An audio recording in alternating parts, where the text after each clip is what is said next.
Hola, mi nombre es Fernando Álvarez y les doy la bienvenida a la explicación del contenido teórico de su primera práctica, vectores y fuerzas concurrentes. Bien, para dar inicio vamos a mencionar los objetivos de la práctica. Primeramente queremos nosotros conocer la diferencia entre las cantidades escalares y vectoriales. Seguidamente vamos a estudiar algunos métodos para poder efectuar la suma y la resta de vectores. Y finalmente te queremos dar conclusión a esto por medio del uso de un simulador para comprobar la teoría sobre los métodos que estudiemos. Bien, para entrar ya en materia vamos a empezar con las cantidades físicas. Y dentro de los tipos de cantidades físicas vamos a tener dos. La primera de ellas son las cantidades escalares, ¿sí? Estas están caracterizadas por tener una magnitud y sus unidades. Como ejemplo de ello podemos mencionar la masa, la temperatura o el volumen. Claro, estas están completamente definidas solo con mencionar o mostrar su magnitud, es decir, un número y sus unidades. Pero en contraste a ello tenemos las cantidades vectoriales, que estas, aparte de tener una magnitud, también se les debe especificar una dirección en la cual se manifiesta. Como ejemplo de ello tenemos la fuerza o la velocidad. Pero bien, para continuar conociendo un poco más de los vectores, vamos a estudiar la representación geométrica de un vector. Para ello vamos a observar esta ilustración. Muy bien, en esta ilustración nosotros podemos ver que el vector tiene tanto una magnitud, en este caso representada como módulo, perdón, escrita como módulo, y no es más que la longitud del vector. De esa manera nosotros representamos la magnitud. También tiene una dirección, y esto no es más que la orientación o de repente el ángulo que forma la recta sobre la cual se traza el vector. En este caso está representado con la letra teta. Y finalmente el sentido, que no es más que la punta de flecha sobre el vector. Ahora bien, estas últimas dos características, la dirección y el sentido, se especifican más que todo en textos españoles, pero para nuestro caso vamos a representarlo simplemente por medio de la magnitud y una dirección, es decir, su magnitud y un ángulo que defina su dirección. Así que entonces, en conclusión, decimos que los vectores, dentro de lo que cabe a su representación geométrica, son segmentos de rectas dirigidos, ¿sí? Y para denotarlo simplemente escribimos una letra, ¿verdad? Con una flecha sobre ella. Bien, entonces vamos a continuar ahora con las formas para denotar un vector. Tenemos la primera forma, que se denomina forma estándar o polar. Y vamos entonces a observar aquí esta ilustración, donde tenemos un vector A con una dirección θ. La forma para representarlo en la forma estándar, como he mencionado, o polar, es la siguiente. Simplemente escribimos la magnitud del vector y la dirección, que es el ángulo que forma el vector con respecto al eje X positivo y en contra de las manecillas del reloj. Veamos aquí que la magnitud simplemente se escribe con la letra que denota el vector y esta se escribe dentro de las barras de valor absoluto. Y pues la dirección, recalco, siempre es medida con respecto al eje X positivo y en contra de las manecillas del reloj. Bien, aquí tenemos un ejemplo, el vector B de velocidad, cuya magnitud es 8 metros por segundo y su dirección es 35 grados. Veamos que está medida con respecto al eje horizontal, ¿verdad? Que de forma general así vamos a denominarlos, eje horizontal y eje vertical. No nos acostumbremos a llamar los ejes X y Y, porque no siempre van a ser así. De forma general decimos eje horizontal y vertical. En este caso son los ejes X y Y, pero no siempre va a ser así como lo repito. Bien, antes de ver la segunda forma de denotarlo, vamos a hacer aquí un apartado y vamos a repasar las componentes de un vector. Y estas se definen simplemente como las proyecciones del vector sobre un sistema de ejes ortogonales. En nuestro caso van a ser las componentes rectangulares, ¿sí? Entonces veamos este vector nuevamente en el plano XY. Tiene una magnitud A y una dirección θ, ¿verdad? De forma general. Entonces, ¿cómo obtenemos nosotros las componentes de ese vector? Pues simplemente lo que vamos a hacer es, como lo dice su definición, proyectarlo sobre los ejes, en este caso, X y Y. Entonces, al proyectarlo, lo que obtenemos son sus componentes en el eje X y el eje Y, para este caso en especial. Ahora, ¿cómo se calculan esas componentes? Pues nosotros aquí perfectamente podemos imaginar que lo que tenemos es un triángulo. Veamos que la magnitud del vector vendría siendo la hipotenusa y sus componentes vendrían siendo los catetos. Básicamente esta componente X sería el cateto adyacente y esta componente Y sería el cateto opuesto. Nótese que pues este lado, pues evidentemente tiene la misma longitud que este. Así que si nosotros visualizamos eso como un triángulo, pues básicamente por medio de trigonometría podemos determinar esas expresiones. ¿Cómo? Bueno, pues veamos aquí que la componente en X sería no es más, nada más que la magnitud del vector, ¿verdad? Por el coseno del ángulo, puesto que vendría siendo el lado adyacente del triángulo que hemos imaginado.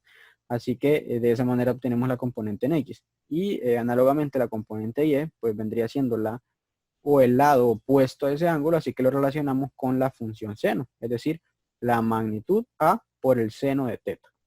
Ahora bien, siguiendo con esta analogía de imaginar un triángulo, veamos que la magnitud de ese vector vendría siendo nada más que la hipotenusa de ese triángulo, o sea que podemos aplicar el teorema de Pitágoras y decir entonces que la magnitud del vector no es más que la raíz cuadrada de la suma de los cuadrados de sus componentes. Y finalmente, la dirección de ese vector teta se obtiene utilizando la función tangente, que relaciona los lados opuestos y adyacentes, es decir, en nuestro caso las componentes vertical y horizontal del vector.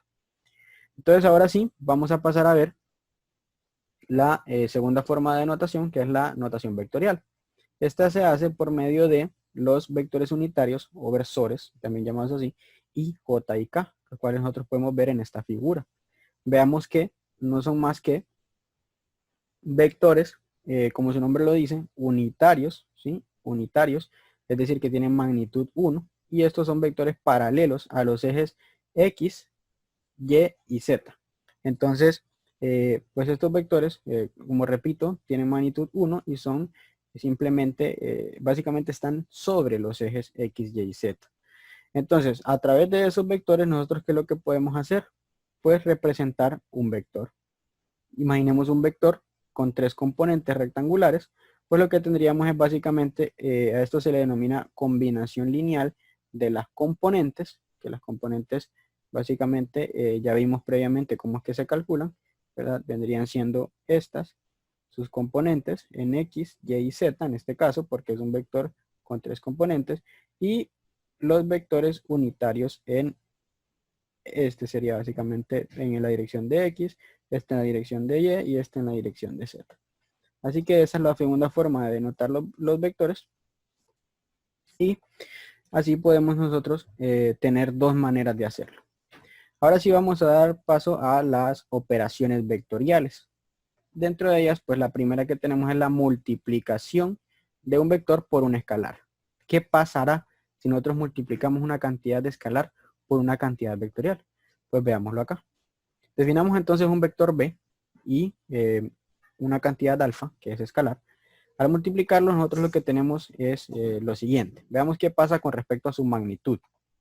Pues que la magnitud, veamos aquí, simplemente vendría multiplicándose por esa cantidad alfa.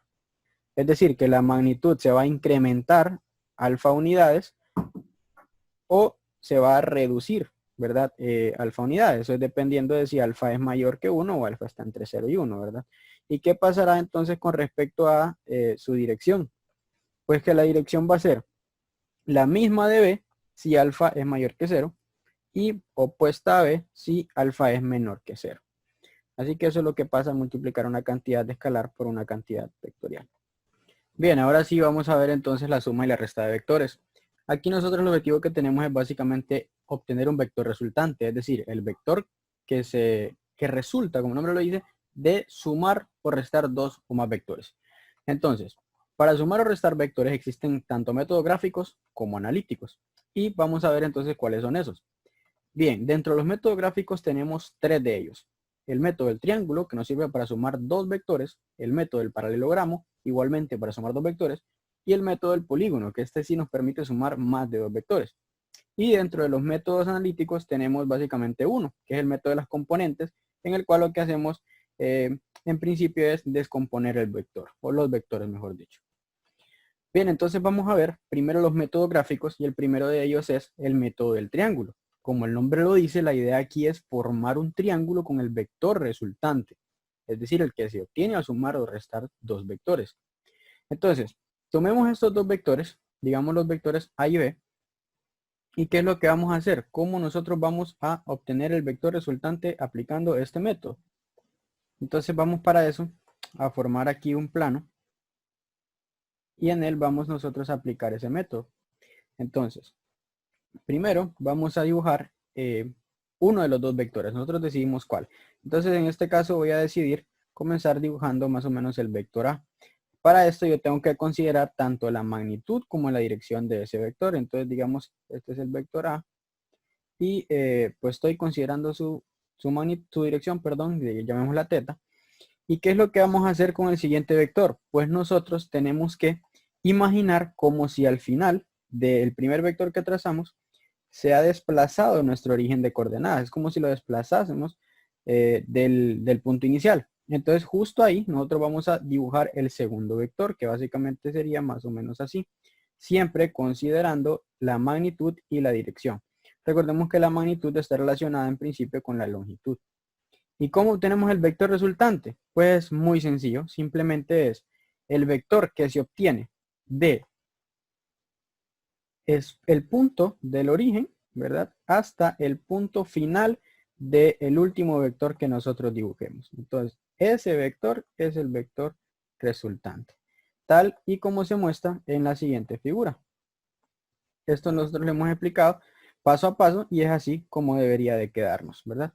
Entonces, bien, eso sería básicamente el método del triángulo.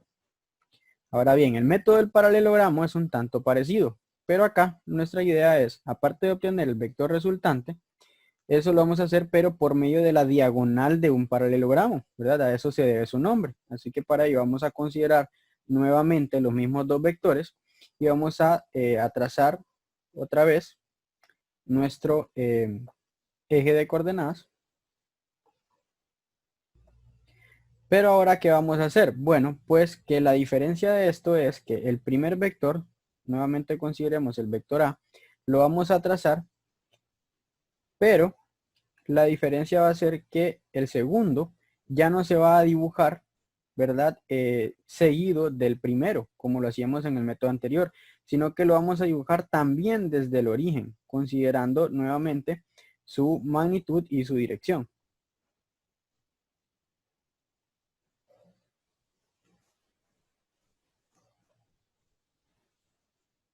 Entonces, para ello, vamos a utilizar lo que es, perdón, la diagonal del paralelogramo. ¿Cómo lo vamos a hacer? Pues nosotros lo que vamos a tratar es de formar un paralelogramo con los vectores. Es decir, que los vectores son prácticamente lados de ese paralelogramo. ¿Y cómo lo hacemos? Pues simplemente vamos a trazar rectas paralelas al vector opuesto, como lo estoy haciendo en este caso. ¿Y qué vamos a hacer? Pues que el vector resultante sería simplemente el que se obtiene por medio de la diagonal principal del paralelogramo, que sería básicamente esta. Así que ese sería el vector resultante de sumar los vectores A y B. Y esto precisamente es lo que nosotros vamos a mostrar en esta siguiente figura. Véanse que pues obteniendo los vectores inicialmente, ¿verdad? Partiendo del mismo punto del origen y trazando posteriormente las rectas paralelas a ellos para poder dibujar la diagonal del paralelogramo es como nosotros obtenemos el vector resultante. Así que bien. Vamos entonces a ver el último método, que básicamente es el método del polígono, y este pues es en principio una generalización del método del triángulo. Pero acá la idea es formar un polígono con el vector resultante. Básicamente entonces vamos nuevamente a dibujar un plano cartesiano. Entonces, veamos. Supongamos un vector cualquiera, llámese A, de esta forma. ¿Y qué es lo que voy a hacer? Pues recordemos que en el método del triángulo yo desplazaba el origen hasta el punto final del vector que había trazado. Entonces justo ahí, digamos, voy a trazar otro vector que en este caso vamos a llamarlo B. Y voy a estar haciendo esto repetidamente hasta trazar el último vector. Voy a dibujar dos más para poder ilustrar mejor el método. Vamos a trazar aquí un vector C. Recordemos que el origen básicamente es como si yo lo estuviese desplazando. No olvidemos considerar la magnitud y la dirección de los vectores. Esto lo voy a dibujar un poco así. Y como dice el nombre, el método del polígono. Así que básicamente esto lo recibe porque lo que se forma es un polígono con el vector resultante, que sería simplemente el que parte del origen hacia el último punto del último vector que dibujemos.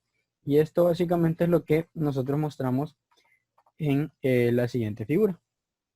Veamos aquí cómo se dibuja el primer vector y pues trasladando el origen se van dibujando los demás vectores hasta obtener el vector resultante. Ahora bien, ¿qué pasa cuando queremos restar dos vectores? Imaginemos dos vectores, A y B. Estarán de acuerdo ustedes en que la operación A menos B es equivalente a tener simplemente A más negativo B, ¿cierto? Así que el hecho de tener negativo B es equivalente a que el vector B cambie su sentido. Esto es, que gire 180 grados. Entonces, ¿qué tenemos como conclusión? Pues que si yo simplemente al tener una resta de vectores es básicamente como tener una suma de ellos, solo que uno de los vectores está invertido, ¿verdad? 180 grados.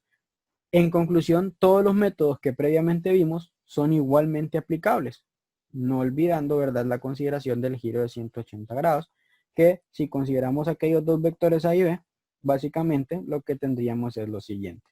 Veamos en esa figura cómo el vector A se traza desde el origen y justo donde termina, en lugar de trazar el vector B, lo que trazamos es el vector negativo B y finalmente lo único que hacemos es trazar el vector resultante, siempre desde el origen hacia el último punto. Entonces, con esto nosotros probamos que los métodos previamente vistos son igualmente aplicables.